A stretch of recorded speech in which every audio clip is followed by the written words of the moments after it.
सीढ़ियां उन्हें मुबारक जिन्हें छत तक जाना है, आपकी मंजिल तो वर्दी चढ़ाना है। नमस्कार दोस्तों, अगर आप भी चाहते हैं अपने माँ बाप के सपने को साकार करना तो दोस्तों इस पूरी वीडियो को जरूर देखिएगा। दोस्तों हम लोग लेकर आ रहे हैं, आप लोगों के लिए ला रहे हैं दोस्तों मिशन वर्दी बैच के नाम से दोस्तों लॉन्च हो रहा है, जिसमें प्रैक्टिस सेट में दोस्तों आपके पेपर तक कम से कम नहीं तो 20,000 प्रश्नों को दोस्तों आपका क्वेश्चन हो जाएंगे। तो दोस्तों उसी में से आप सभी के सारे प्रश्न पूछे जाएंगे। तो हम लोग दोस्तों एसएससी जीडी के लिए भी प्लानिंग कर लिए हैं कि बहुत जल्द आपको बैच लॉन्च करेंगे। दोस्तों अगर आप लोग एसएससी जीडी की भी तैयारी करें तो देख सकते हैं, आपको कोई टेंशन नहीं है। तो चलिए दोस्तों हम लोग वीडियो को शुरू करते हैं। हमारा पहला प्रश्न यह है दोस्तों कि प्रथम विश्व कप हॉकी का आयोजन कब किया गया था। तो दोस्तों आप सभी को बता दूं, इसका राइट आंसर हो जाएगा ऑप्शन नंबर सी वाला। 1971 ईस्वी में प्रथम विश्व हॉकी जो कब था दोस्तों आयोजन किया गया था। ठीक है, अब हम लोग चलते हैं अपने अगले प्रश्न की ओर। आपका अगला प्रश्न है कि 180 डिग्री देशांतर रेखा को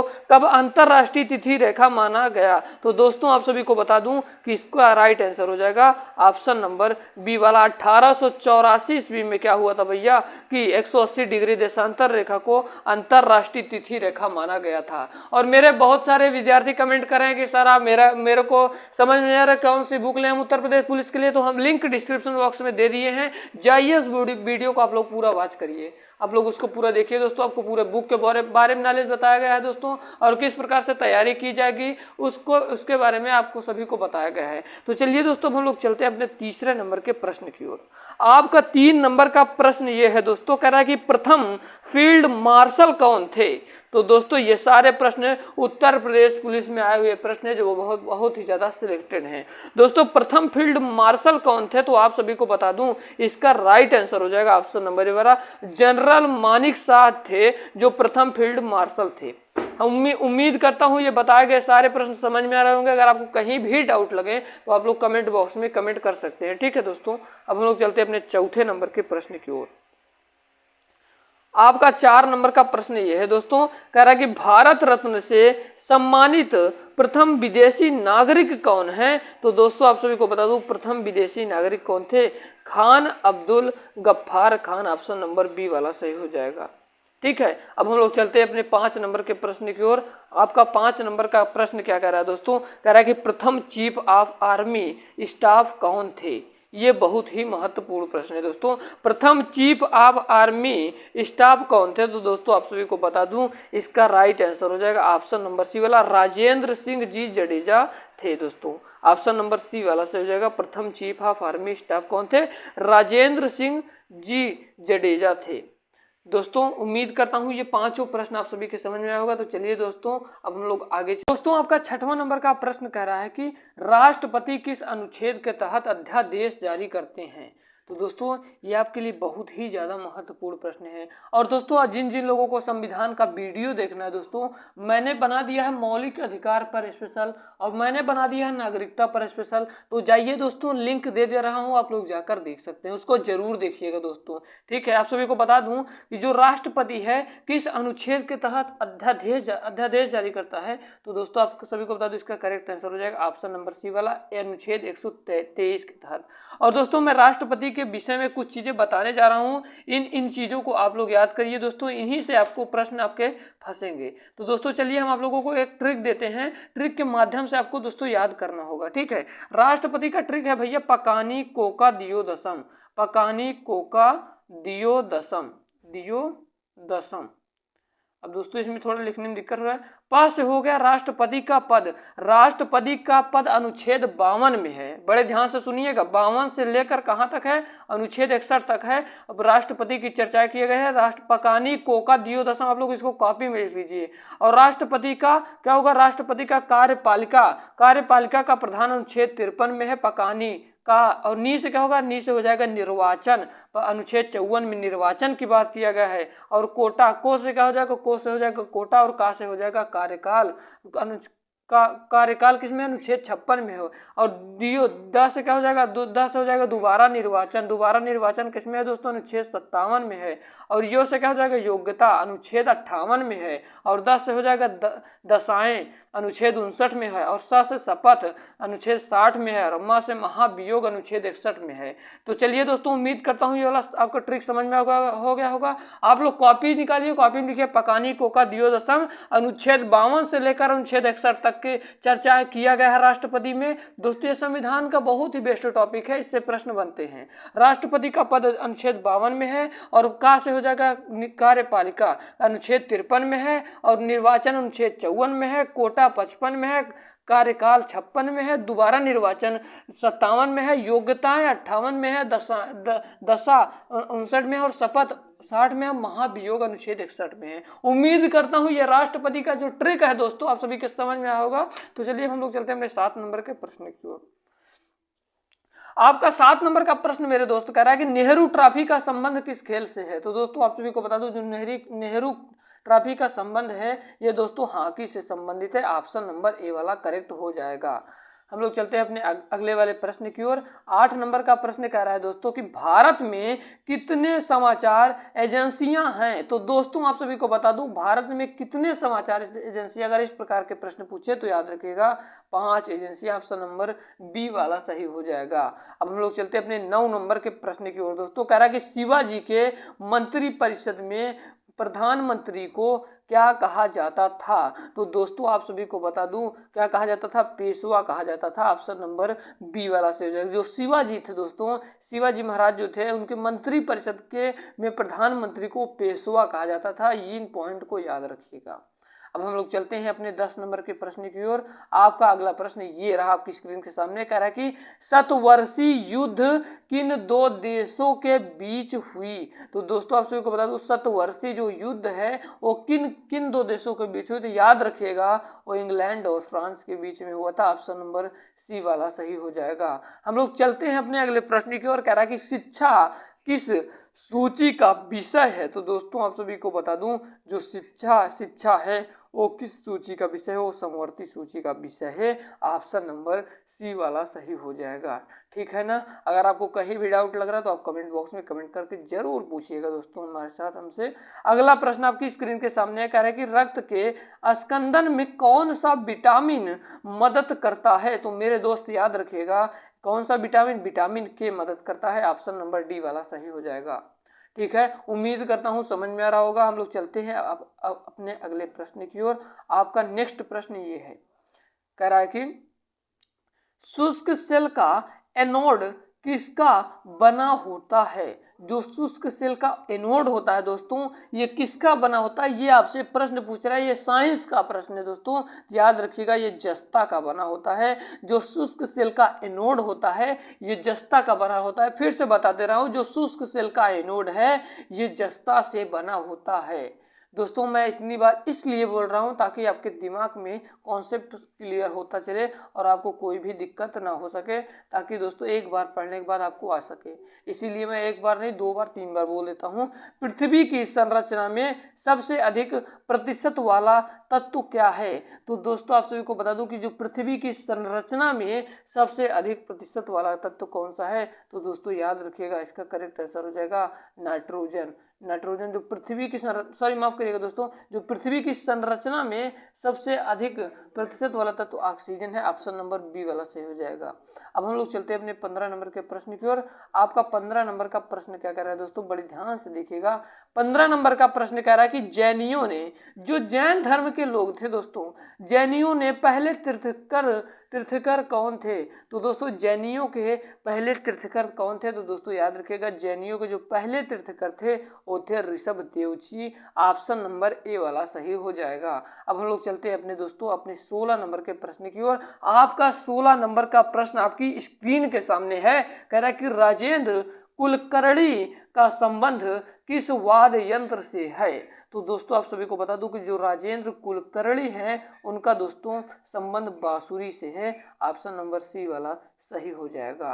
हम लोग चलते हैं अपने नेक्स्ट प्रश्न की ओर। आपका नेक्स्ट प्रश्न है, कह रहा है कि भारत सरकार द्वारा सागर माला परियोजना कब शुरू की गई। तो मेरे दोस्त याद रखेगा, जो भारत सरकार द्वारा सागर माला परियोजना है ये कब शुरू किया गया था, ये किया गया था 31 जुलाई 2015 को।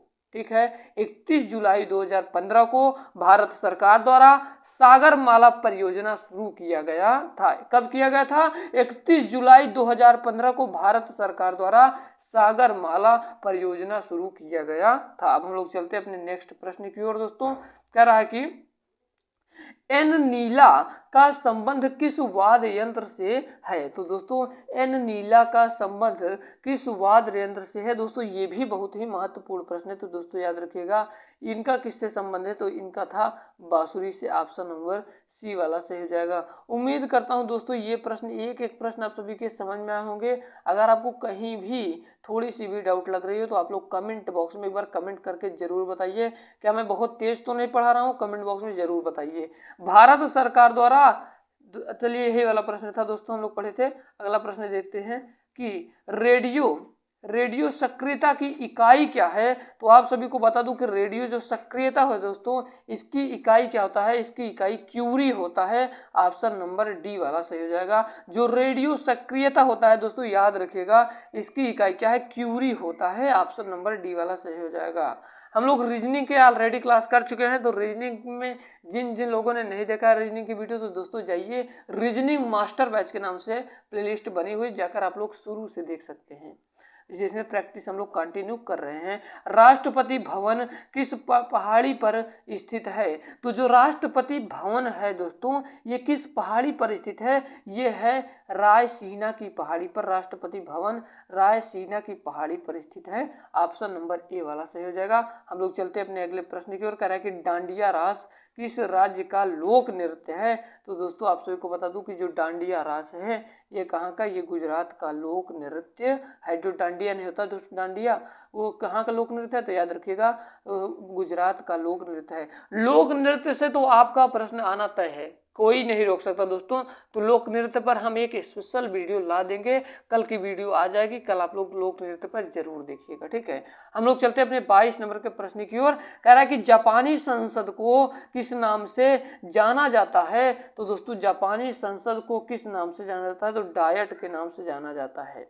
जापानी संसद को याद रखिएगा डायट के नाम से जाना जाता है। ऑप्शन नंबर बी वाला सही हो जाएगा। आपका 23 नंबर का प्रश्न है दोस्तों।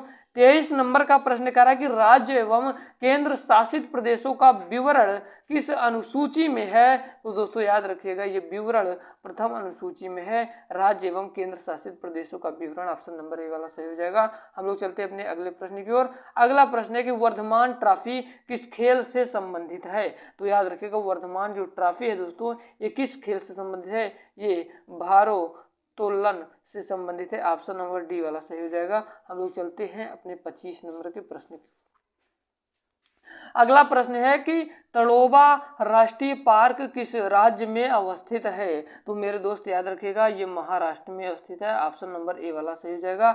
आपका अगला प्रश्न है दोस्तों कि ओजोन दिवस किस तिथि को मनाया जाता है। तो मेरे दोस्तों याद रखिएगा ओजोन दिवस है जो दोस्तों ये कब मनाया जाता है? 18 अप्रैल को मनाया जाता है। ऑप्शन नंबर ए वाला सही हो जाएगा। हम लोग चलते हैं अपने 27 नंबर के प्रश्न को। और कह रहा है कि नोबेल पुरस्कार संग्रहालय कहाँ है। तो नोबेल पुरस्कार संग्रहालय ये स्वीडन में है। ऑप्शन नंबर ए वाला सही हो जाएगा। हम लोग चलते हैं अपने 28 नंबर के प्रश्न की ओर। कह रहा है कि दोहाई किस राज्य का लोक नृत्य है। तो दोस्तों याद रखिएगा जो दोहाई है ये नागालैंड का लोक नृत्य है। ऑप्शन नंबर सी वाला सही हो जाएगा। अब हम लोग चलते हैं अपने 29 नंबर के प्रश्न की ओर।